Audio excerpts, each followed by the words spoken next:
During our discussion, you all have the opportunity to say hello, ask any questions, or make any comments. Today's class is class 30 of 32. Yay, we're getting to the end. And it's a very short, simple, and direct sutta, but it fits so nicely where we are in our study of Vipassana, introspective insight into Anicca, Anatta, and Dukkha. It's a sutta that is reflected in every other sutta the Buddha ever gave. And you'll see the simplicity of the sutta is the Buddha's clear direction on what authenticates a Dhamma practice and how to develop it. It's so simple and direct that it's often misquoted, like many of the suttas. Even just calling it the handful of leaves, and the misquotations lead to just the opposite. It's taught as a sutta encouraging grasping after fabricated views rather than recognizing that recognizing and abandoning fabricated views is the essence of the Buddha's Dhamma. And then next Saturday, we're going to teach the Anapanasati Sutta. I got too many suttas stuck in my head. Again, one of the most important suttas, and a very significant sutta in concluding our 32-week study. But it's also a very long sutta. So I may break that up into two, which gets us into the next class would be Tuesday, Christmas Eve. And I expect a lot of you, we're going to have class, but I don't expect that a lot of you won't be able to make it because of other things. So I think I'll break up the Anapanasati Sutta into two classes, but do it over 2 Saturdays. In other words, a Saturday after Christmas, but before New Year's. And I won't mention next week's class. It's just as appropriate for where we are. Is that a question, Michael? Just raising your hand, stretching? No, it's okay. I couldn't tell. So the Simsapa Sutta, the handful of leaves. Again, this sutta just puts such a clear and fine point on how to practice the Dhamma. And it's one of those suttas when I read it, and I read it in the proper context, it's hard to understand how anyone could get distracted by the Buddha's Dhamma by creating false dharmas and adding to this, and because the instructions are so clear here. The Simsapa Sutta. On one occasion, the Buddha was staying with a group of disciples in a Simsapa, which is a word for Indian rosewood, in a Simsapa forest in Kosambi. He reached down, picking up a handful of leaves. He then asked those gathered, "What is greater in number, the leaves in my hand or those in the trees?" Making a very beautiful metaphor here. The disciples replied, "The leaves in your hand are few, the trees have many more." The Buddha replies, "Just as the leaves in the trees are more numerous, the things that I know from direct knowledge are far more numerous than what I teach as my Dhamma." There's so much in that one line, because the Buddha is not just talking about so-called spiritual / religious / esoteric / philosophical / abstract teachings. He's also talking about practical things. In other words, when people come to him for a teaching, he doesn't teach them the proper way to handle a chariot or or anything else, anything extraneous. It might be the proper way to honor the local king or anything else. There's nothing else that the Buddha ever introduced in his Dhamma that didn't directly relate to his Dhamma. But of course, he's also talking about all the magical, mystical, abstract, fabricated so-called spiritual ideas and lineages that were present during the Buddha's time. This is such an important teaching from 2,600 years ago that is maybe even more relevant today. The Buddha says, "The reason why I do not teach these other things is that they are not part of my Dhamma. And the reason why they are not part of the Dhamma is they are not related in any way, and they do not support the principles of a life integrated with the Eightfold Path." In other words, they would simply detract you from that experience of the Eightfold Path. And I can tell you from my own direct experience, and this is why I teach the way I teach too, not because it's how I saw the Buddha teach, and because he went through the same things we all did, coming to his understanding and his awakening, that all of those things that the Buddha studied and grasped after understanding during those 6 years when he was studying with all the the most advanced so-called spiritual teachers of his time and rejected everyone, is because he realized that he was just engaged in a practice that was feeding to his distraction and feeding his ignorance. And remember the Nagara Sutta and the other clear teachings on what the Buddha realized upon his awakening, and now this very well-focused Dhamma that he taught, without introducing anything else, including because of his well-concentrated mind and his understanding of the nature of ignorance, he understood the cruelty of introducing anything that didn't directly relate to the Dhamma, because he understood the nature of ignorance and how a mind rooted in ignorance will grasp tenaciously at anything that will allow that mind to continue to ignore ignorance. It's the essence of the Buddha's Dhamma, as reflected here.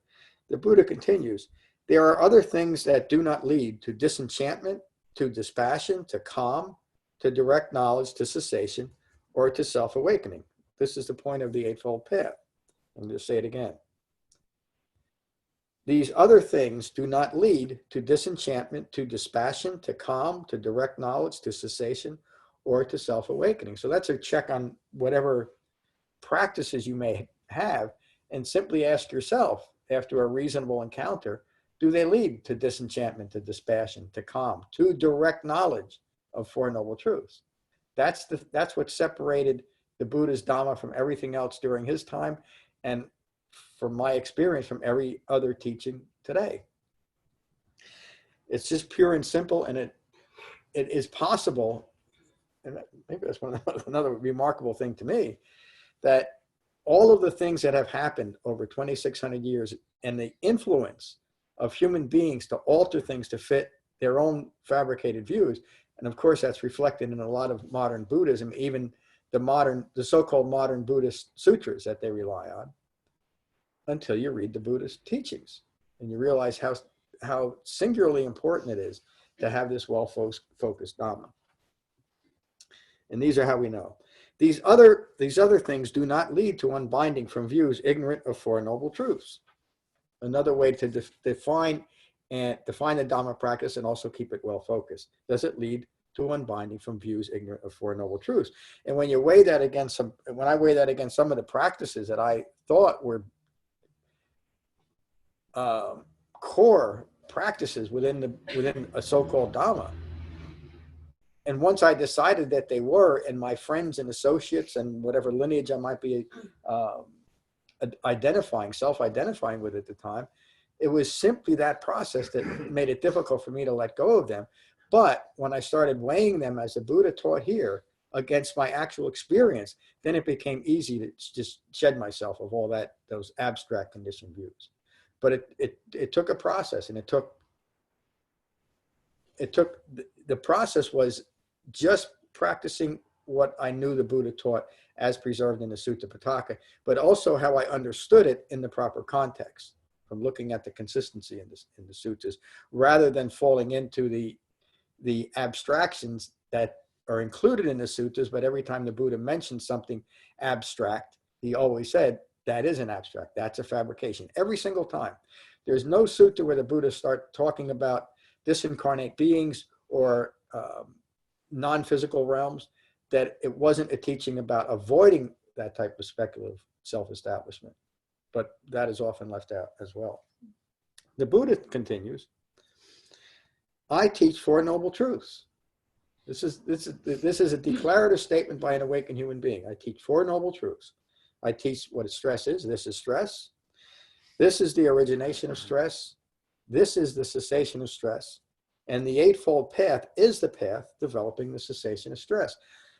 That's probably a statement that the Buddha said more often than anything else, and yet it's almost entirely overlooked. This is the Buddha's teaching. These are the Four Noble Truths that I teach. This is stress. This is the origination of stress. This is the cessation of stress, and the Eightfold Path is a path developing the cessation of stress. When the Buddha describes an awakened human being, he describes the quality of their mind in completely practical terms, nothing mystical, nothing abstract. He describes the quality of mind of an awakened human being as calm. And calm is something we've all experienced, haven't we? So we know we can achieve it.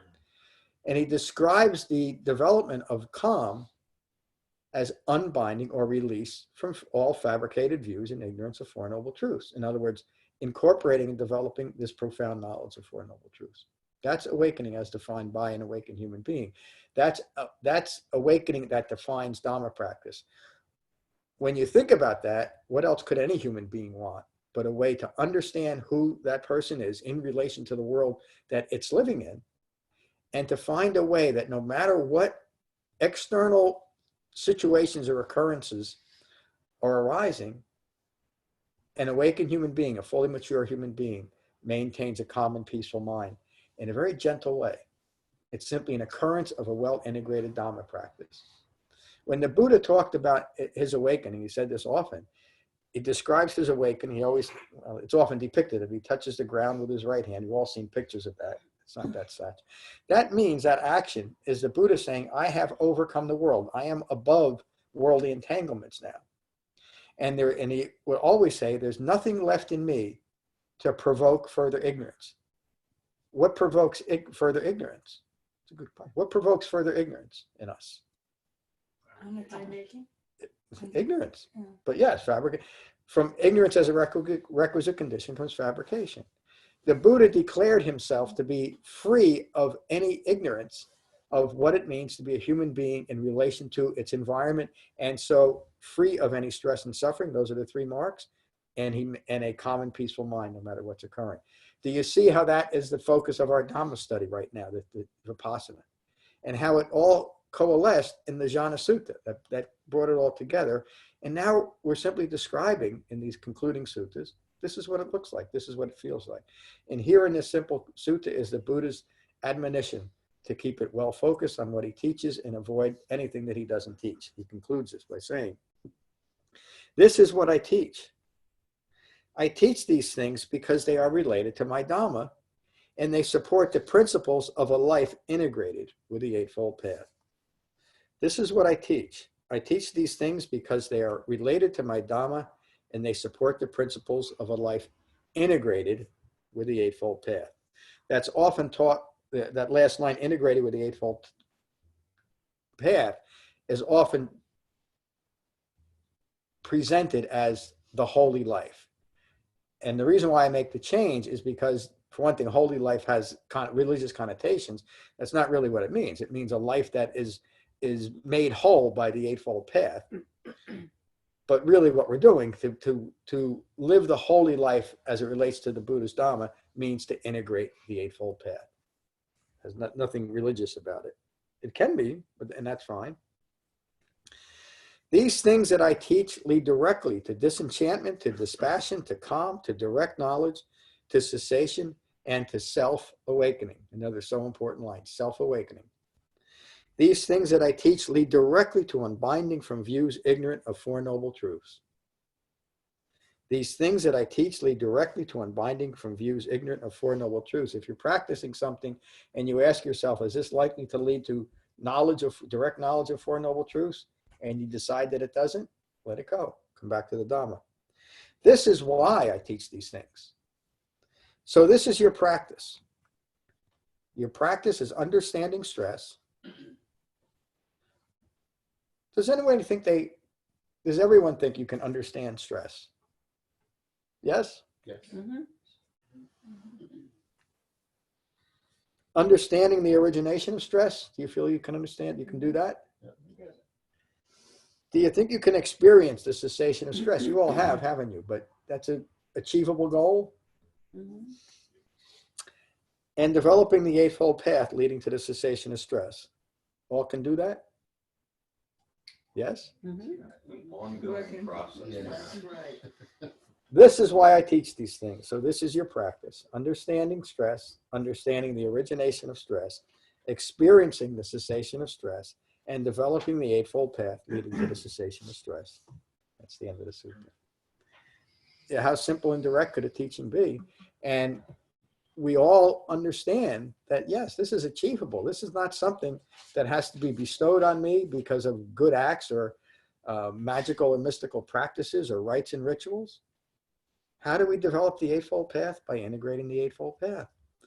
All those teachings on jhana and right meditation are all focused on uniting the mind and the body within each individual so that we can do just this, develop the Eightfold Path, excuse me. There really is no more simple instruction on how to practice than this sutta. And if at any time you feel like you're getting off the path, read the sutta again, because it points us right back to what we need to be doing. So let's ask our friends online first.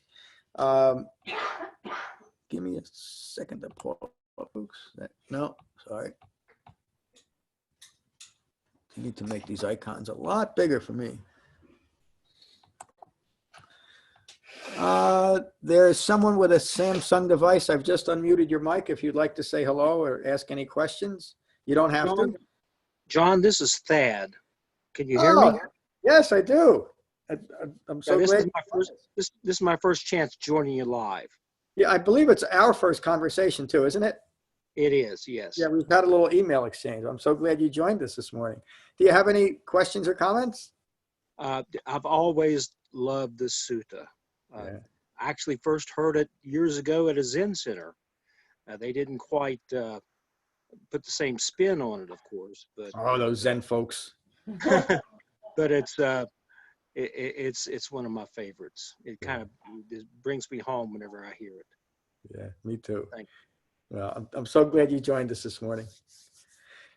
Now we have to go to ladies first. I almost always do, but not in that case. Hi, Mary. Did I just? How's that? Hi, John.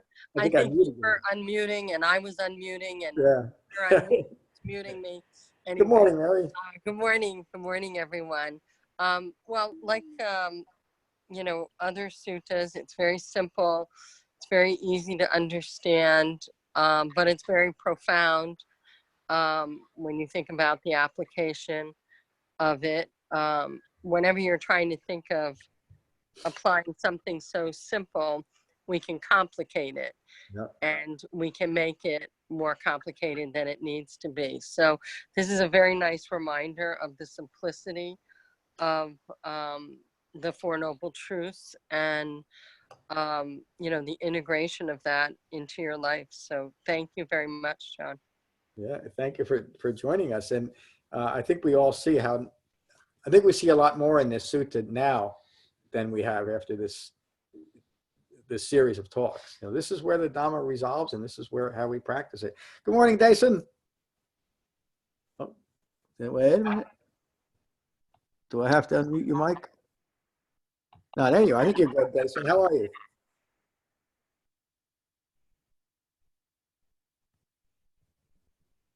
You all set? There you go. Good morning, Dason. How are you? Wait a minute. I can't tell if that's. No, you should be able to talk.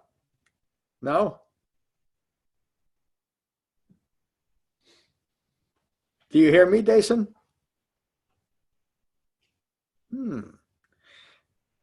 If you get your mic to work, just holler, and you'll cut into it. So, Mary Beth, how are you? Hey, John. Good to see you this morning. Yeah. And My glass on, I can see you a little bit. I'm just glad to be here. I am too. Yeah. Good morning, Lorna. Good morning. This week I had a bit of some news that were a bit shocking.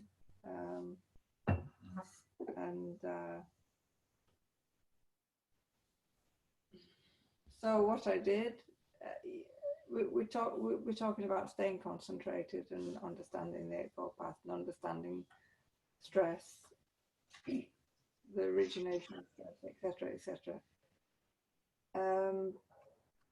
But when you get something in life that just comes along and really shocks you and surprises you, and it's really difficult to sort of disentangle yourself from that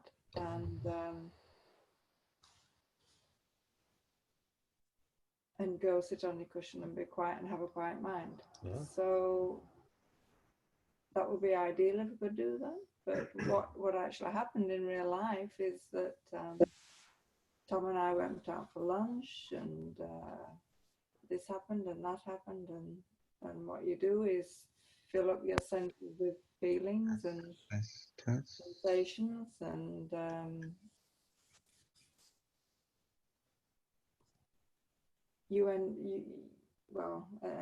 which brings in the 5 clinging aggregates, which brings in behavior that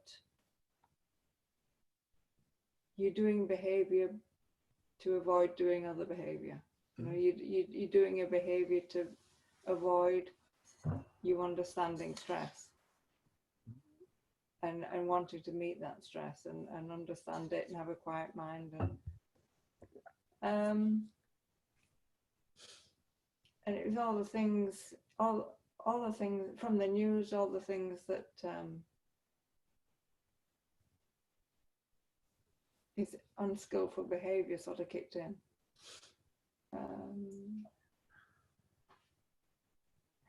And it helps to fill up your senses with other things and have your mind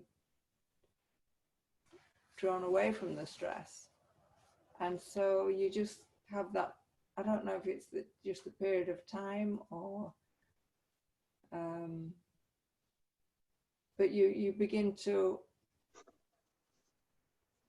not be so reactive to the original bad news. Afterwards, the hours or the days or whatever it takes. And all that distraction work does get you through a bad time. Yeah. Bad feelings, it does. And I had one of those this week. But I you can see it playing out. And, having... You can see it now. Yeah, but I knew it at the time. I knew what I was doing.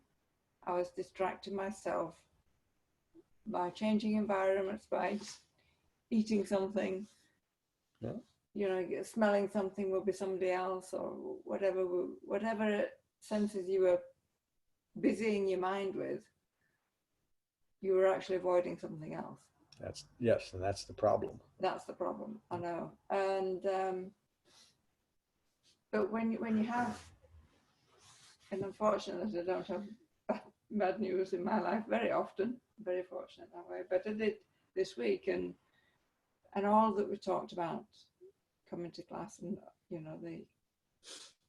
the behaviors that we create to avoid things, it just I went down that road and it helped a lot. But I just threw a bit more concentration to develop, and because I fully believe in all that the Buddhist teaches, that you don't. It's a temporary fix. But what I did is a temporary fix. Yep. It's no way to, and it doesn't develop a mature mind. It just develops. It doesn't lead to cessation. No, it doesn't lead to sensation, doesn't lead to maturity. It's just a temporary fix. Yep. So, there you go. Right. Thank you. That's a complete Dhamma teaching too. That, and you point out the problem with so-called coping mechanisms, because they get us through. They're a solution to the reaction immediately, but they just further the underlying ignorance that caused the reaction in the first place, rather than recognizing, as you do, the process of what you got caught up in.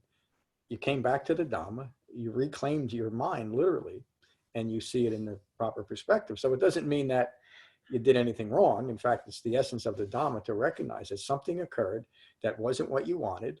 You wanted it to be different. Your mind reacted. And for a brief moment of time, to use a dramatic phrase, you lost your mind over it. Yeah. But you recognize it and you brought it back. That is the essence of Dhamma teaching. And now, as you continue your life, when even the same situation arises, you may not react at all, or your reaction will be much less diminished, meaning now not contributing further to your own ignorance. You're seeing things clearly. That's the process of awakening. It's just that way. So, thank you. Thank you. Let me get it, Dason. 'Cause Yeah, I think go ahead. Dason, do you have your mic work? Can you say hello to us? I don't know what's wrong. I feel like I hear it a little bit. Yeah, I do too. But I'm not sure why you can't say hello, Dason, but we'll figure it out sometime. Good morning, Jen. Morning. The piece of this sutta that I thought was interesting was, you know, when you continue to study these suttas and you're listening and hearing them over and over again, I start to Testing. think I know. Oh, there he is. Finally. Gotcha. Yeah, go ahead. You can go ahead and talk. I definitely have some interesting comments I like to share, but I don't want to interrupt.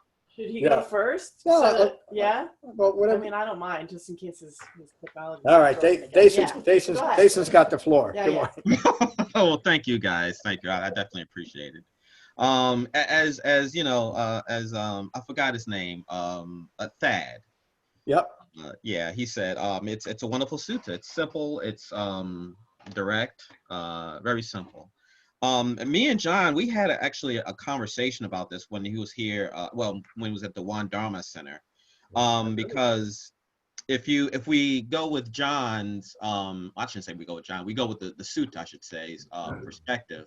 That through the sutta it leads to the Four Noble. It leads to the cessation of suffering through the Four Noble Truths. That's the destination. Very clear. But also, John, he incorporates other practices. He incorporates qigong in his retreats, as I know. And he talks about quantum physics. He's very interested, if I'm not mistaken, in our conversation, interested in that as well. So So it's interesting. I suppose for me, it's interesting nuance and clarification, because I too like to incorporate some other practices. But I suppose that, John, you can talk about the clarification of what you mean by the practice itself, the practice from the sutta, that it's a very, the area of interest, the subject area of interest is small and very direct, and that possibly other practices maybe can complement, but as far as the understanding of what it means to liberate oneself, very clear. Yeah. Now, maybe there's some other practices that can help complement that, but that the practice itself has its own integrity, and we talked about that, and the clarification of not muddling practices together, seeing their integrity. This practice having its integrity, the Dharma practice, other practices have their integrity, possibly seeing the complementary relationship, but not muddling. That it's a very nuanced understanding. Could you explain more about that? Yeah, thank you, Dason. Thank you for asking the question. I remember that conversation well. So we do incorporate qigong on our retreats, and we're very clear, both here and on retreat, that it is not Dhamma practice, but also that it is a very, very complementary practice, especially the way Matt presents it. He really has developed a way of presenting qigong from the point of view of right view, and that makes a significant difference. Mm-hmm. The practice itself does not have anything that takes us away from overall a Dhamma practice. In other words, qigong is the key component of qigong is to bring the mind into the body through their practice. So there's no conflict there. There's other body-based practices that I have practiced myself, and I'm not going to name them, and I'm not trying to put anything down, that I found were distracting. And so I simply don't recommend them. And it doesn't mean if you're doing something else that you find helpful for your health or even as a complement to your Dhamma practice, that's great. But keep the practice focused. In other words, I would find it very difficult to be, just to use an example, not to put it down, to be a pure land Buddhist, because it's so contradictory to what the Buddha taught. Mm-hmm. And I think you'd have a difficult time marrying those two. But again, that's just what it is. And that's the Buddha talked about that in many suttas, including this one. Well, Jason, I forget the other issue you brought up right at the beginning. Let me think. The other issue. Well, there was another thing I wanted to talk about, but I'm not sure if that's what you're. Is it the like you said, no, I think you touched on it. Okay. Yeah. What was the other thing? The other thing, and actually you touched on it. You made an interesting qualitative statement, it seems. If you are going to incorporate a practice, does it help you with right view? From the Buddhist perspective. Yeah, that's a very good one, because there's a practice that I do called internal family systems. And basically, there's these various agents, mind objects, that incorporate your mind system. And it's, for me, I found to be very helpful at an interesting, deeper level to understand, not me, not mine, this is not who I am fundamentally. That once I have that agent, let's say anger, and I give it voice and give it and have a conversation with it, it automatically creates that separation, and it automatically makes it a psychologically felt understanding of not me, not mine, this is not who I am fundamentally, as the Buddha talks about. So my kind of incorporation, I want to definitely, it's a great criteria that you talk about, that if you're going to incorporate a teaching, does it contradict or conflict with right view? And that's a very good standard to do. So so that's basically what I wanted to say. But just one more thing I wanted to talk about, just throw out there for you, throw out there for conversation. What we find in the suttas is that Mara, for one thing, although he's defeated under the Bodhi tree, and Mara, and that whole conversation is a very interesting one from the suttas, because he's personified, he's seen as a deity at sometimes he's seen as a psychological condition. But he's although he's defeated under the Bodhi tree, he still is with the Buddha throughout his life, right up until death. He comes and the Buddha says, I know you. The some sutta says, I know you, I see you, Mara. There's squadrons of Mara. It's not just him, the squadrons. So why don't you talk a little bit about because I think it relates to how the Dharma practice, especially from this sutta, sutta that you talked about, how it's a great foundation for when you're engaging Mara, or this this conditioned mind, or various conditions of mind. So could you talk a little bit about that? I certainly will. And again, thank you for bringing that up. The other question, let me talk about that first. The other question was, you were listening to a talk where I was talking about physics within a class. And we talked about it too. And I remember 3 suttas ago, I think, or 4, it became a rather important topic during our retreat. But the point that I was making is that physics has always been an interest of mine. Maybe one of the most profound interests of me outside of the Dhamma. And the point is that I don't find the need to reconcile the little bit that I do understand about physics with the Dhamma. In other words, the Dhamma doesn't have to fit physics, and what I understand about physics doesn't have to fit the Dhamma, and there's no tension there. The interesting thing about physics is, even in my lifetime, the development of physics is so impermanent. What we believed 30 years ago is nonsense today, but yet it's still called the same thing. So it's an interesting topic. The Buddha touched on physics, meaning the physical world, in a certain very general ways. But again, he didn't find the need to explain the physical world. He simply said the physical world is prone to suffering.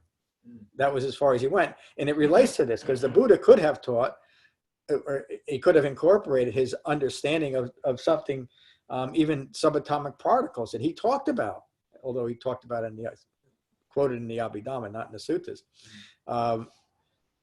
It was something he understood, but he didn't talk about it in class because it wasn't Dhamma. He didn't want it to be a distraction. And then what Dason just mentioned, these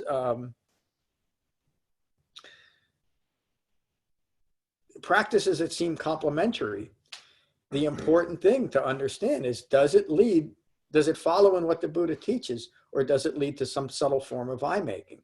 And one of the things, and what I'm about to say, Dason, is not questioning what you just, that practice that you just talked about, but the way to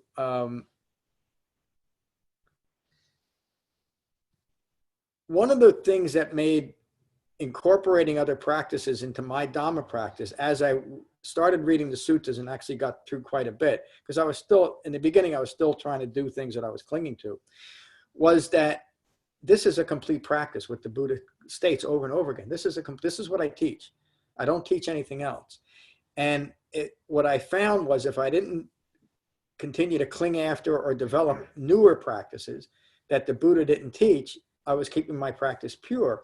And then that led to the thought that if an awakened human being thought that there was something else we needed to do, I think he would have taught it.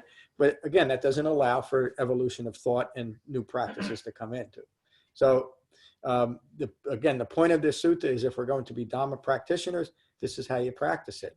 And if you find other things that you want to engage in, that's fine, but it's best to understand that they're separate practices. It doesn't mean we shouldn't do it. The Buddha didn't teach that we should go to the eye doctor, but once in a while we go to the eye doctor. The Buddha didn't say you have to go to work every day. Most of us go to work every day. The Buddha didn't say, guess what? It's a good idea to keep breathing, yet we keep breathing. We don't have to be told to do certain things. But what he did say is, if you're going to develop awakening as a human being, this is my pure teaching. I suggest you keep it pure. And that was enough for me. But Dason brings up some very important points. But isn't that what Dason's saying, is it takes a very nuanced understanding, or you're going to get really confused, and you're embellishing and accommodating and working your way into, well, that works and it's integrated. Yeah. Truly it isn't.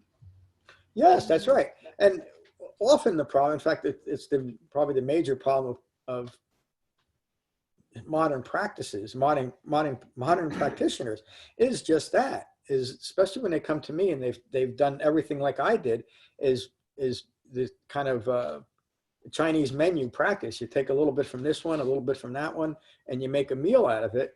But in the end, all you've done is created a fabricated Dharma practice that can only lead to further ignorance, yet it's reflected by the modern world, isn't it? In other words, you took a little practice from this person, maybe, one well-known teacher taught this little bit and another one taught that, and your friends are doing this, and the social meditation group you go to practices everything and listens to poetry, and that's all part of your Dhamma practice. Well, that's what it's going to be.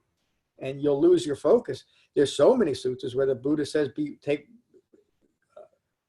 be careful with your associations, because when we start clinging to associated people and associated dharmas, it's almost impossible to not practice what we're associating with. And again, this is another important teaching on that. Keep it well focused, understand what your Dhamma practice is, and if you find other things that are enjoyable, well, of course do them. But to me, if you find it helps, some people might find going bowling on Thursday nights helpful, because it's a way of relieving stress. But remember, the Buddha is not talking about a way to manage or cope or relieve our stress, unless it's the ultimate relief, which is a complete unbinding from our own contributions to stress. Remember the Simsapa Sutta last week? That's what that's about. Stress is always going to arise. We're always going to have situations that might knock us out of our concentration in the moment. But we come back to our practice. We don't grasp after something else. When something bad happens, something stressful happens, now my mind doesn't go to a cheap bottle of vodka. It goes to my breath. And that's made my life a lot less complicated. That one little thing, what a difference it's made. And it's made that difference in all our lives. So, thank you, Dason, for inspiring that. Can I just say one more thing? Sure. John, do you mind? Little sutta leads to a lot, doesn't it? I don't see any difference between what Jason was talking about or what you've just spoken about. No. Or what I just spoke about. It's the same thing. Whether it's just that my mind goes to going out for something to eat, or doing this or doing that. It's just the way I cope with it. Yep. But that's the right word.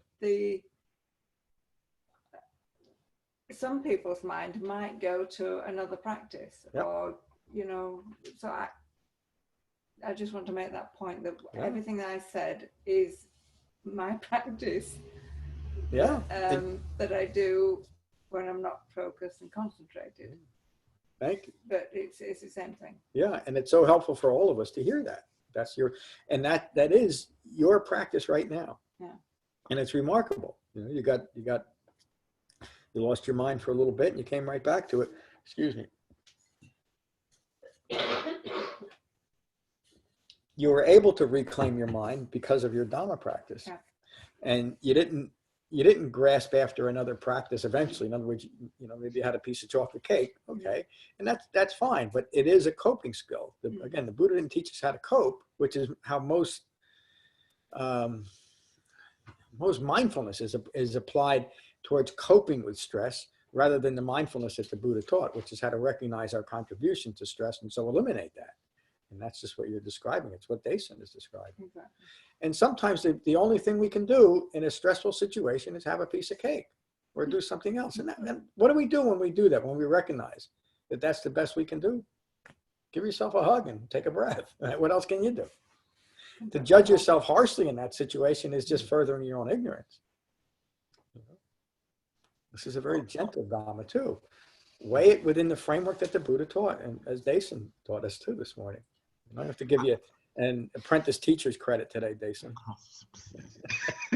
I have one. Go ahead. No, go ahead. Let other people, because I wanted you to talk about the Mara communication. Oh, I'm sorry. Later. Yes, that is important. And I'll talk about it just briefly.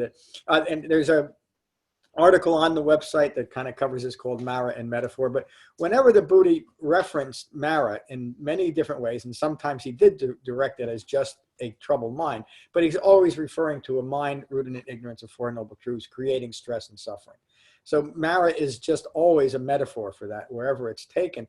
And the way to understand that is if when you read the suttas, over and over in so many suttas, particularly the ones on jhana, but in so many other ones, the Buddha mentions these speculative ideas and speculative realms and says just that: avoid those speculative realms.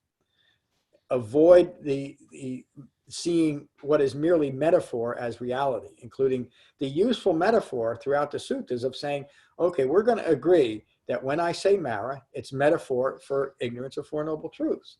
And people understood that because the Buddha was right in front of them. It's a convenient way to retranslate the Buddha's Dhamma to then put reality onto these things that he taught were just metaphor and abstract views. But so we do it. But it's the same as the Buddha's use of the word karma, which he uses in a completely different way than it was common then and common today. And we can get caught up, especially if our minds are conditioned towards wanting a magical and mystical Dharma rather than reality. We're going to focus on those things that support it, aren't we? Like making reality where the Buddha says there's no reality here. So, was that a good explanation of Mara? Maybe a little too quick. No, it's a good explanation. It's interesting that there's other writers. There's one writer in particular from the Access to Insight that it seems like in the suttas, Mara is personified in one way, but he's allegorized in another way. So it's interesting that I don't know if there's a coherent. I'm not sure. I mean, I looked at a few suttas. Seems like he's personified pretty cutely. But I'll read. You can send me a link to your that text, and I'll take a look at it and compare, because it's always about being an island unto yourself, type of thing. Well, go ahead. Yeah, and we should. The Buddha used that word too, be an island unto yourself. But it's an island unto yourself within the framework of the Eightfold Path. In other words, we can take that. The reason why I'm saying this, as a group, if we can take that one thing, okay, I'm an island unto myself. So as part of my Dhamma practice, I'm going to go to the batting cage tonight and call it that. I'm being an island unto myself. And we have created a general Dharma practice where everybody takes this great, it's even often encouraged, in fact, it's encouraged by one of the foremost Buddhist teachers, to pick what you want out of all these things, because they're all the same thing. They all lead to the same path. Every religion, every Buddhist practice, it's all one thing. do what you want, and you're good to go. And to me, that's the most irresponsible teaching any so-called Buddhist teacher could teach, Yeah, because I it agree. contradicts what the Buddha teaches. Yeah. This is Dhamma practice. This is what it is. And of course, we're going to be doing other things. The basic teaching is this is a Dhamma. Go live your life, and you find it doesn't fit, stop doing it. The difficulty is once we create a condition towards wanting something, a familiarity to it, it's very difficult to let it go. It's very difficult to recognize that it's distracting because the nuance is right there. But we've developed that. I mean, that's kind of the point of this whole 32 classes, is to understand what's real within each and every human being and what's extraneous, what's stress-inducing, what's not rooted in the truth of Four Noble Truths. So, thank you, Daisy. Thanks, John. Appreciate it. I appreciate it. We all appreciate it. Good morning, Jen. Good morning. The short sutta, huh? Yeah. I think you guys pretty much said what I was going to say. So I think the only thing that I would alter slightly is just a slightly different frame. Framed a little differently with the way that it came into my mind when he said, when you read the part about the leaves, and the Buddha says, I have more in my mind than what is on all of the trees, all the leaves on all of the trees. And I think it's important to recognize that this awakened human being had still all of this other information in their mind. So thinking about other things or knowing other things or even studying other things is not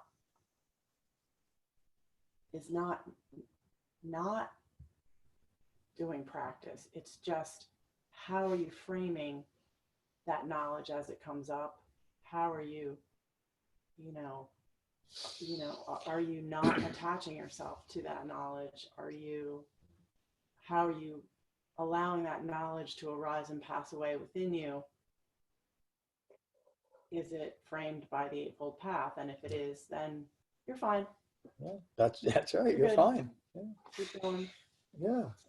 The difficulty is that when we start, it's just a natural way of thinking that when we put time and effort in doing something, in other words,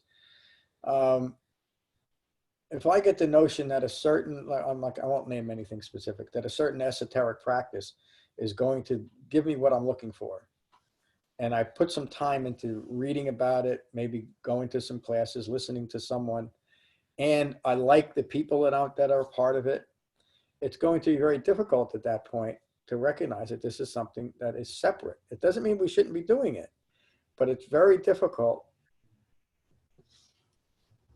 If we're grasping after something more than what the Buddha taught, we're naturally going to attach it and make it part of our suttas. One of the reasons why I keep teaching the way I'm teaching and that I learned from the Buddha is to implore you to keep it focused on the Dhamma, because I know you're here to learn about the Dhamma, and I know from direct experience and now from teaching for a few years how easy it is to be a sincere Dhamma practitioner, but also lose your way because of what other things you are introducing into your life and maybe your association. So it's very difficult to keep it pure, keep it focused on a Dhamma. Like I've always said, if everybody that came to this class kept coming, we'd be in Madison Square Garden this morning. But it is, as the Buddha taught, it's for those with just a speck of dust in their eyes. We talked about this earlier. So even though you might have an interest in so-called spiritual or religious things, it doesn't necessarily mean that you're going to want to develop the Dhamma and keep it pure. And nobody has to. Nobody has to practice the Dhamma the way the Buddha taught, except those that want to awaken as the Buddha taught. Good morning, Rob. Good morning. Yeah, this is a sutta where, in previous suttas, Buddha would refute specific practices. Yeah. You know, talking to ascetics and others. Here, he just wipes the whole slate clean. So Yeah. none of this. It does not relate directly to my teaching. This is not what you want to do. Yeah. But in modern world, the reason, for instance, that you brought up Chartable magazine a few times. and I used to buy a copy of it occasionally. And pretty soon, especially after I started coming here, I realized that it was only getting me more confused. Yeah. There was no clarity there. There was things, that little bright, baubles there that looked interesting, but they were all very contradictory. So, I like the directness of this sutta. There's, if you're ever confused about what you should be doing, go right back here, and this is what it tells you. Look hard at what you're doing, what you're interested in. Don't go for the easy answers, and you can figure out what is the Dhamma and what isn't. Yes, yeah, and just by following the Buddha. Thank you. Even these other practice, and this is a clear practice. The Buddha's teaching a group of people. This is what you need to practice. This is the basics. And if these other things were so important, it would be included in a sutta like this, wouldn't it? You need to pray to God. You need to bow to cows 100 times a day. You need to visualize Avalokiteshvara. You need to create these complicated suttas that are circular in their present, meaning later developed sutras. He doesn't say any of that. And even his mention of non-physical realms or non-physical beings such as Mara, he never mentions those as a practice. He teaches a very simple and direct practice. The only practice he ever taught was an Eightfold Path. He mentions these other things because every now and then I make the mistake of mentioning politics here. I do it because I feel at times I need to, because it's what's occurring in the world. And as a sangha, we're involved in the world, but we don't talk about it too much, do we? And I very rarely talk about who's going to win the World Series or who's playing, because it's not important. We're not a social group, are we? We're Dhamma practitioners. We don't need to talk about the President's Cup or politics or anything else that might be interesting to us, because we're here to practice a Dhamma. The Buddha, one of the rules in the Vinaya, one of the most important rules that the Buddha taught, is when you're gathered as a sangha, you talk only about the Dhamma. That makes sense, doesn't it? That doesn't mean that you should only associate with Dhamma practitioners, although that's mostly what I do. But it does mean to keep your Dhamma practice well focused. Good morning, Anthony. Thank you. Good morning. Thank you, Ron. I'm just going to sit here in noble silence and enjoy what everyone has to say. I'm going to do the same thing. I'm going to shut up and You just don't get listen. to Good morning, Tim. We'll see how far that goes. Good morning, everybody. So yeah, I don't think this suit is that simple. I think it's more of a table of contents, because when Lorna was talking, I couldn't help but think about the arrows. Okay. And I think we all go through that throughout our lives. If anybody thinks that they're not, it's not going to happen. There is going to be arrows twisted towards you, and we will put the other one in there. And the idea of recognizing that, the speed of which we recognize that, will speed up the recovery and the reduction and release of stress. Yep, just like And Lorna. that's what Lorna was alluding to, I believe. Yep. However, the Four Noble Truths, yes, they're simple, but that the second one, the origin, we have to understand what the origin is before we can recognize it. What is the origin? Or the clinging and the craving of things regarding dependent origination. Yep. And they're sequential. And if we can't recognize that, we get in that loop, in this reoccurring, we can't until we recognize what it is that's the roadblock, putting that roadblock there, we can't move on or forward. Yep. And I think when I got out of the sutta is Buddha was saying, this is what I'm teaching. This is why I like to only teach this, because there is all this other stuff within these the truths and the aggregates that affect the pathway, the Eightfold Path, to have a cessation of stress. Sometimes I don't know if I'm having the right view. I may not be. Maybe it may be a delusional thing that's going on, especially if I have pain, if I have stress that is resulting from it. And so this Dhamma class and the sangha helps me remain focused, to help keep it, as somebody said, the pure. And that's what I got out of this sutta. I did not. I don't want to say it's not simple, but the table of contents always is simple. Yeah. To look at. It's when you start opening up those pages that it becomes, with the jhana practice and practicing and effort, is when it really, you can see the results of it. Thank you, Tim. Boy, I mean, just again, putting it right into the Dhamma, Lorna's lead into all this was so important because she explains it. That's Dhamma practice, isn't it? You know, we're going from that. This is a simple sutta, and it takes an underlying understanding of what the Buddha actually taught in order to apply this simple sutta to something that is deep and profound because of the nature of our ignorance. In other words, an awakened human being could have said, guess what, folks?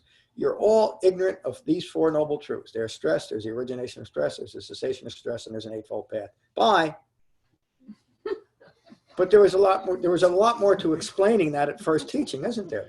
His very first teaching, Kadana awakened. The teaching I'm going to give on Tuesday night, the rest of the original Sangha, four folks awakened. But there's much more to it. He spent 45 more years teaching the Sangha in a situational way to the difficulties that people were having in developing his Dhamma. That's what led to all his teaching. Siddhartha Gautama, upon his awakening, didn't want to teach at all. He wanted to live this pleasant, peaceful life sitting under that Bodhi tree.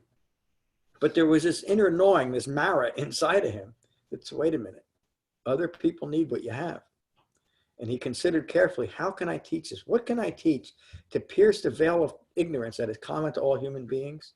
And that's why he taught an Eightfold Path. And you made reference to the circular reasoning that we get stuck in from the Nagara Sutta. That's what the Buddha described as being stuck in this whirlwind of self-referential views rooted in ignorance of Four Noble Truths that he could not escape until he understood that created the inclination towards grasping after embellishing his own truth and other practices, introducing other practices. So, Jen, come on and sit down. I'll see you Tuesday. Oh, can I make Please. just an addition to that? I think I forgot who the person who spoke. They really bring up a good point about it being a table of contents. And it'll be interesting if you could like in the future, there's an overview of the Dharma, which is another table of contents, but it's a more robust view. It's the Bodhi. You probably know it. Of course you know it. Yep, it's on the website. Yeah, the Bodhi Paka Hiya Dhamma. Yeah, is that to say? That'll be an interesting one to go through because it's like it is a list. It looks like a table of contents, but it's such a comprehensive list that's where I like to go to when I want to just use the various tools of the Dharma that the Buddha taught in a way that leads to the cessation of suffering. So it'll be interesting in the future if you could kind of go through this one as well and have a commentary. Just a suggestion. Yeah, I will. Will you do me a favor? Send me an email, say hi, just to remember to send you the Mara and metaphor. And there's a couple other suttas I'll attach to that too. Great, thanks. Yeah, thank you. Lisa, good to see you this morning. Good to see you too, and everybody here, as usual. I like analogies, and I like when there's something concrete. So the leaves and the tree, and then Tim or someone referred to the arrows. So that's very that is one of the most understandable things for me, and the thing that happens the most often.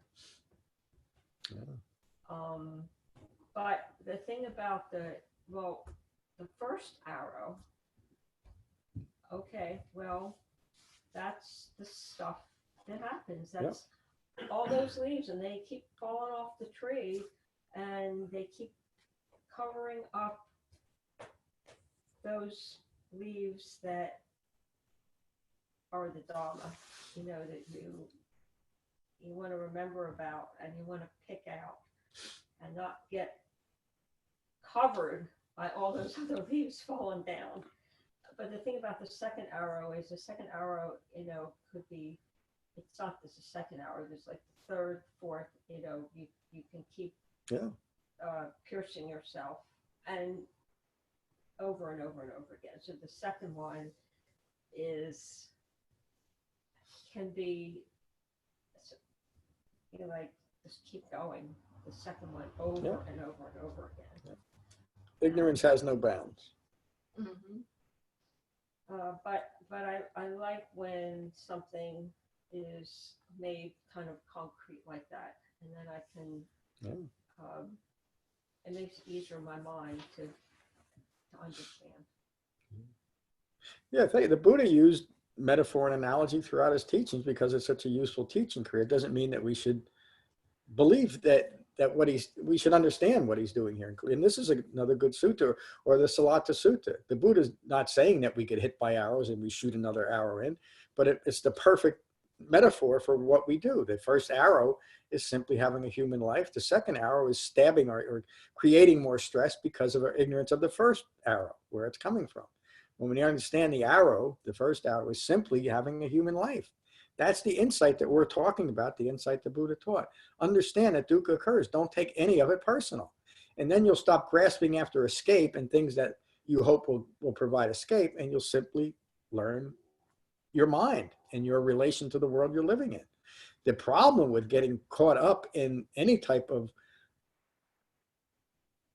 over-analytical, analogous, or metaphorical view and seeing that as reality is it has to take you out of your body and take you out of your life you're living. It has to. It's just the nature of it. So we have to go. And this other thing about using analogies and metaphors as a teaching career, a tool, not a career, is it's smart because that's how a human brain works. But we have to get to the point where we realize that analogies and metaphor are just that. They're a teaching tool. They have nothing to do with reality. They only point to reality. And that's what it is. So thank you again for bringing it up, and what Dason brought up too. That's really what it is. Thank you. Good morning, David. I'm good, thank you. I'm glad you're here. Good morning, Jay. How are you? Doing very well, thank you. And I just want to wish everybody some kind of peace of mind over the next month. Yeah. Thank you. I'll take it. Yeah. Good morning, Kevin. Good morning, John. This is a beautiful sutta.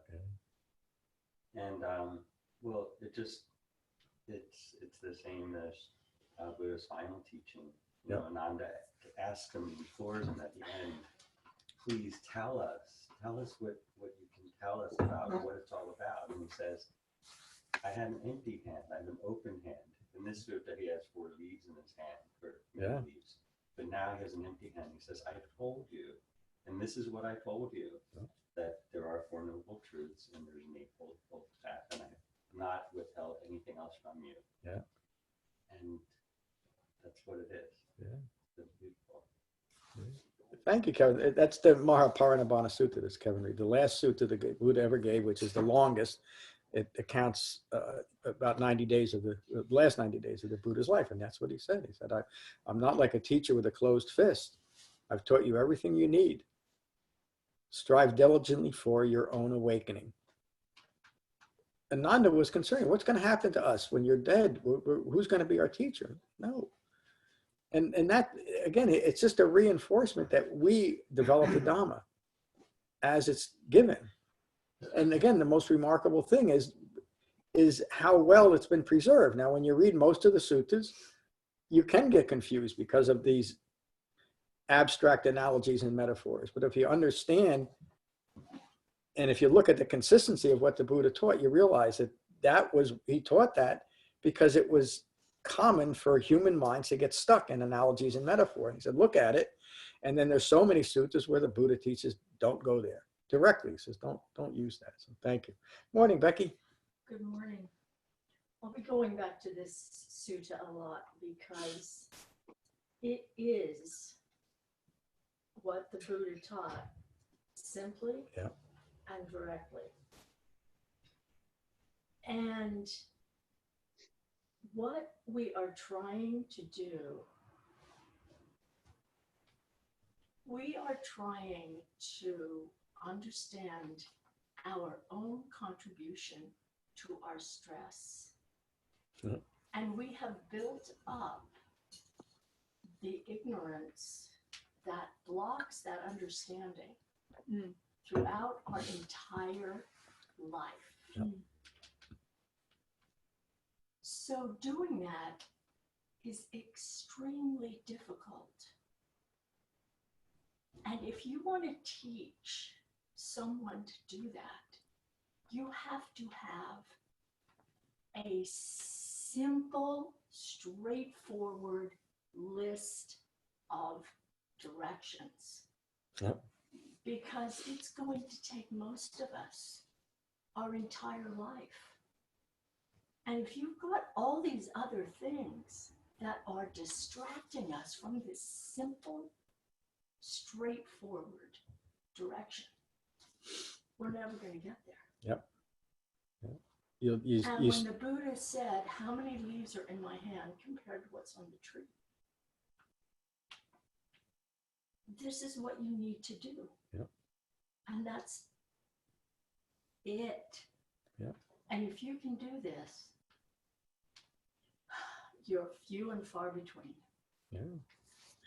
Thank you. And that the metaphor is simply that. My Dhamma is as simple and direct. You don't have to get up into the trees about it. Just do the practice. That's right. And when you understand, this is why it's so important to understand what the Buddha actually taught, to understand what he didn't teach, including getting stuck in these embellishing practices. When you compare it to simply, and not just because of this, but you compare it to the most important sutta, the Paticcasamuppada Sutta, that the Buddha is teaching on dependent origination. He doesn't start that with saying, first you got to be worried about Mara and where Mara is. And then he starts out with ignorance. And he concludes with suffering. And anytime there's a reference to Mara, it's based on the conclusion that has resulted from ignorance. And so again, just looking at it clearly, Mara arises not because Mara is some real character that's acting on us somehow in an unknowable way. Within the Dhamma, we understand immediately that Mara is part of ignorance because Mara is part of suffering. And Mara is caused by a fabricated view rooted in that ignorance. Isn't Mara essentially taking another leaf and trying to dodge the second noble It truth? is. Getting caught up in any speculative belief, but including Mara, which many people want to do because it's so obvious in the Dhamma, is the perfect strategy to continue to ignore ignorance. Precisely what the Eightfold Path is designed to do. So when you start substituting in your mind my concern about Mara acting on me somehow that I don't have any control, you lost the Eightfold Path, didn't you? Because there's nothing in the Eightfold Path about Mara except just to recognize that view, a speculative view, is rooted in ignorance. Simply let it go.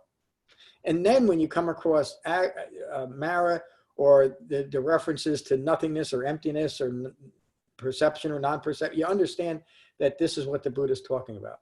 These are non-physical, fabricated, speculative realms. We understand they're part of a human life. They're not part of the Dhamma to be recognized and abandoned. Thank you, Becky. Good morning, Michael. Hi, John. I agree with what Becky had said. Very nicely done, Becky. So, well done.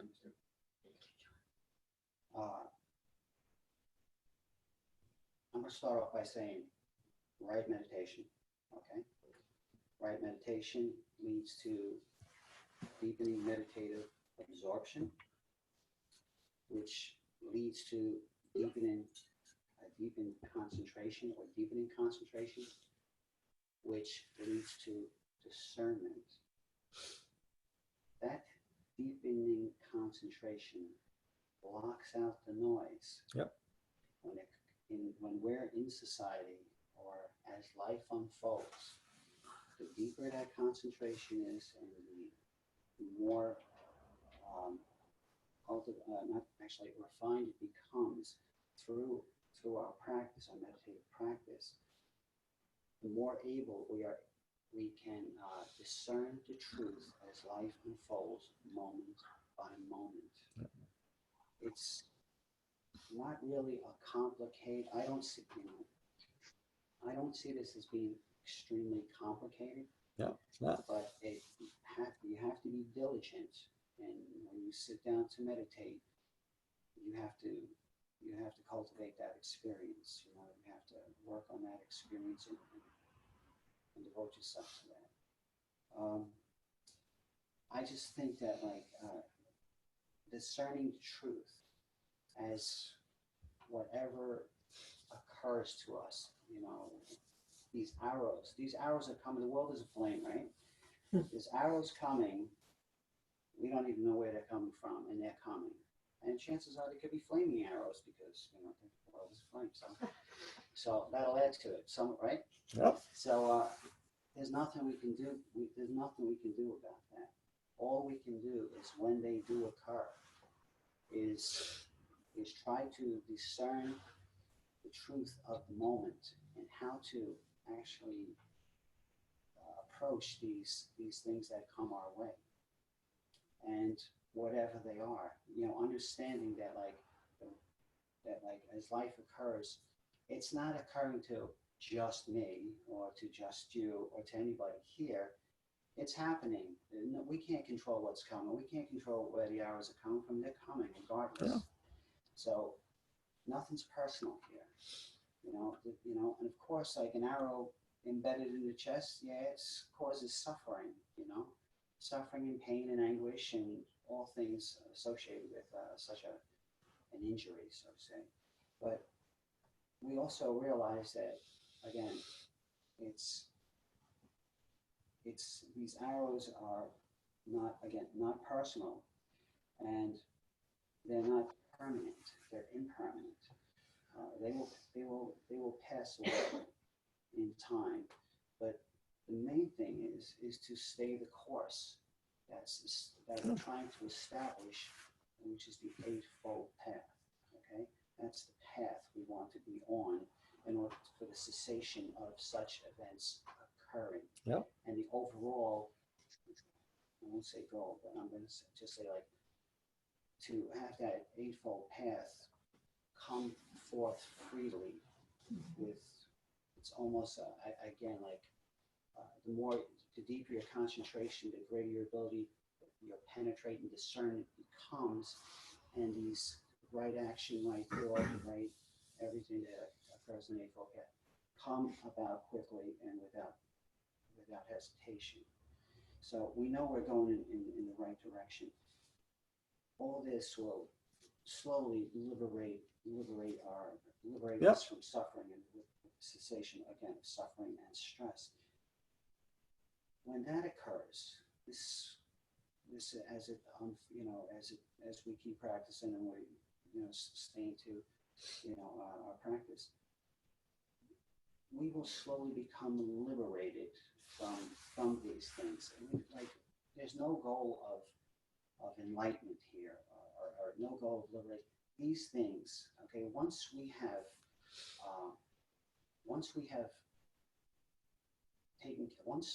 we've abandoned and once the things that, once Anatta passes away, is abandoned and passes away, anything that is not self passes away, then we'll find a peaceful abiding, and there we will exist. Boy, that's it. A peaceful abiding where we exist. That's what the Buddha taught. And he taught to develop that is to recognize what constitutes a human being and to let go of anything that doesn't. And anything that is outside of a human being's experience is outside of a human being's experience. It's just that clear. The Buddha incorporated within the Eightfold Path a right meditation practice that's solely for concentration so that we can hold in mind the principles, and also included in the Eightfold Path is the I almost forgot the sixth factor, right effort. Right effort teaches us what effort we need to apply and how to apply it. And right effort is, very quickly, is holding in mind the Eightfold Path. That's the Buddha's words, that's one's right effort. He doesn't say holding in mind speculative, fabricated, made up, false views. He says recognize those and abandon them by incorporating right effort and the entire Eightfold Path. And again, as soon as we start substituting something that's outside of that path, we've lost the path. It's just, and it's a perfect metaphor. You know, we've lost a yellow brick road. We got caught up with a witch getting hit by a house. I mean, it's just that way. That's another good example of how we lose our minds over it. But it seems real, doesn't it? And as Becky had said, this is a concentrated path that we're on here. You know, It's a well-concentrated It's path. a well-concentrated path, and we don't need anything else coming back onto it. Yep. We know what we have to do here. Thanks to you, and you're guiding us down this path. And really, because when you kind of know what's in front of you, it's you can see it a little bit more clearly. Yeah, you can accomplish it. It's like a wide path. But we have a path that. This whole 32 class study is just that. You could say that it's the essence. In fact, Matt said it the other day at dinner, that it's remarkable to me. I knew it was going to be a good teaching, but it's remarkable to me how well as a sangha we've developed it, and getting to that point of truly understanding eye making and how to. I mean, the Buddha taught. We've had so many of these suttas so clearly how to recognize that central theme and how to very gently and methodically, and I would say almost painlessly, recognize and abandon all wrong views of self without incorporating other practices. Again, I go back to that thought I had many years ago. If the Buddha if the Buddha thought something was important, he likely would have included it 2,600 years ago. I can let go of my own tendencies towards grasping after things that make me feel good and things that I want to avoid, such as really knowing myself, and just practice the Dhamma. Relax in the Dhamma. Why do I need to find something else? If I'm a true Dhamma practitioner, why would I want to? Siddhartha Ji already figured it out for us, and his teachings are still here. Hello, Julia. Hello, John. I can't help but to mention, of course, that metaphor again of the tree, and how it has, like, through time, like it symbolizes wisdom. And Yeah. Buddha tells us that his knowledge is as vast as the leaves on that tree. So we know that him being a liberated being, he has all wisdom and knowledge. But he makes sure that he takes a handful of the leaves, and he tells us that this is the Dharma practice. Do not distract yourself with anything else. I teach the Dhamma. And he says that this is what we need to have a liberated life. Concentrate on understanding stress, understanding its origination, cessation, and continue your jhana so that you can live the Eightfold Path. Buddha understood that we, with our immature minds, could become distracted. Yep. And that is why he wants us to concentrate on just these leaves, nothing more. Yeah. So just like everyone else has said, it's a concentrated path for a good reason, because our minds are, immature and not yet conditioned properly to be able to grasp any other knowledge without getting distracted and losing our way and never becoming liberated. Never. Thank you. It's just that we need a well-focused practice and a well-focused sangha to support that practice for precisely that reason. A human mind's very powerful but subtle ways of wanting to ignore its own ignorance. And so we create very elaborate systems, whether it's called Buddhism or not, or just the world, hanging out at Cheers. We do these things. We create, when you look out in the world, most of what people are doing are engaging in distraction. They might be gleefully engaging it. It might seem like a very good coping mechanism. And sometimes that's all you can do is cope. But you want to get past just coping, don't we? We want to, the opposite word for the contrary word to dukkha is sukha, S-U-K-K-A, which simply translates as flourishing, human flourishing. The Buddha taught a way to go from a life that is constantly prone to stress and suffering, rooted in ignorance, to flourishing as a human being. But we flourish as human beings by being human beings, not by being something that the Buddha would describe anything other than self. Remember those teachings. The Buddha would say we create a self and we create something, anything other than self. And in our minds, we become that anything other than self, which means a fabricated view of me. It might be, oh, I'm the world's greatest meditation teacher or anything else. And it could also be, well, I don't have to be concerned myself with anything because I know that I'm truly established in nothingness and emptiness. To me, but that's how it's taught. To me, and just from my personal experience and my own personal reaction, that's the cruelest teaching anybody could teach because it's so easy to fall into it, isn't it? Oh, well, I don't have to take responsibility for anything, really, even for my own liberation, because ultimately there's nothing. There's no such thing as a self. The Buddha taught something completely different to that. That was a common teaching 2,600 years ago. It's still common in much of Buddhism, that the ultimate goal, the ultimate culmination is the realization of nothingness or emptiness. How cruel can that be? Why would I want to annihilate myself? If it's really true that upon death there's some other experience, okay, but I don't need to know about that. I want to know, and what I always wanted to know, even before I understood anything about religion or spirituality or anything, my underlying gnawing need when I was 12 years old and incredibly frustrated with myself in the world was I didn't understand who I was in relation to the world. And when I finally realized that this is what an awakened human being actually taught, it changed everything. And it actually brought release from me clinging to the things of the world, from me clinging to fabricated views, hoping that my belief is somehow going to bring liberation, rather than as the Buddha taught in so many suttas, including this, you can have this direct experience of what it means to be a human being, a fully mature, awakened human being, right here, right now. That's all he taught, and it's everything we need. Think about that. Do we want anything more than a peace of mind? In fact, if you look closely at what you're doing, it's to ensure permanent peace of mind. What the Buddha realizes, we can't ensure it, but we can develop it within us. And then no matter what occurs, we won't put the second arrow in. Today. Thad, Dason, and Mary, thank you for joining online. We'll conclude with the Metta Sutta as we always do.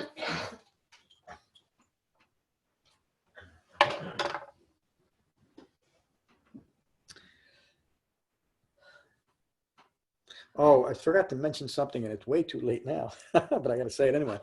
Did anybody park right behind the building? Okay, please don't. Somebody did a couple weeks ago. Again, it's not a problem, but that's for tenants only. They got sometimes it gets so crowded in town here. So just don't have anybody park directly behind the building and we'll be fine. But you can park on Saturdays, we can use a lot directly across the street. We can on Tuesday. So, all right, let's finish with metta as we always do. And these are the Buddha's words on metta from the Karaniya Metta Sutta. This is what should be done by one who is skilled in goodness and who knows the path of peace. Let them be able and upright, straightforward and gentle in speech, humble and not conceited, contented and easily satisfied, unburdened with duties and frugal in their ways, peaceful and calm and wise and skillful, not proud or demanding in nature. Let them not do the slightest thing that the wise would later reprove. Wishing in gladness and in safety, may all beings be at ease. Whatever living beings there may be, whether they are weak or strong, omitting none, the great or the mighty, medium, short, or small, the seen and the unseen, those living near and far away, those born and to be born, may all beings be at ease. Let none deceive another or despise any being in any state. Let none through anger or ill will wish harm upon another, Even as a mother protects with her life her child, her only child, so with a boundless heart should one cherish all living beings. Radiating kindness over the entire world, spreading upwards to the skies and downwards to the depths, outwards and unbounded, freed from hatred and ill will. Whether standing or walking, seated or lying down, free from drowsiness, one should sustain this recollection. This is said to be the sublime abiding. By not holding to fixed views, the pure-hearted one, having clarity of vision, being freed from all sense desires, is not born again into this world. Thank you all for a wonderful class this morning. Thank you all for joining online. Peace. Thank you, John. Have a great weekend. You Bye, too. everybody. See you, Jason. See you, Thad. Thank you.